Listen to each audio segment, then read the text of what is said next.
بسم اللہ الرحمن الرحیم۔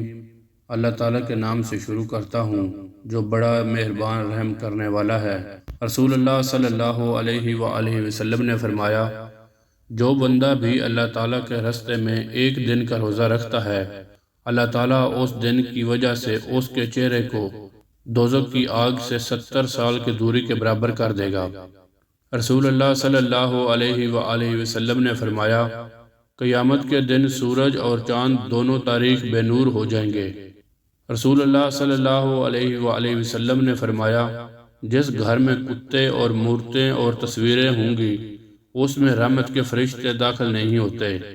رسول اللہ صلی اللہ علیہ وآلہ وسلم نے فرمایا، جس نے کسی کی زمین میں سے کچھ ناحق لے لیا تو قیامت کے دن اسے 7 زمینوں تک دھنسا دیا جائے گا۔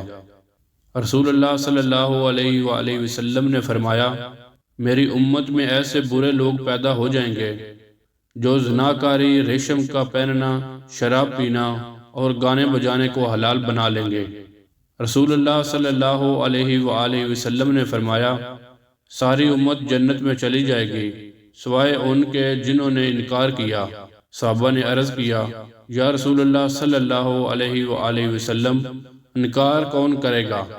فرمایا، جو میری اطاعت کرے گا وہ جنت میں داخل ہو جائے گا، اور جو میری نافرمانی کرے گا اس نے انکار کیا۔ اللہ کے نبی نے فرمایا، روشن ہو اس شخص کا چہرہ جس نے میری حدیث سنی اور ویسے ہی آگے بھیجی۔ اس ویڈیو کو شیئر کر کے چینل کو سبسکرائب کریں۔ جزاک اللہ۔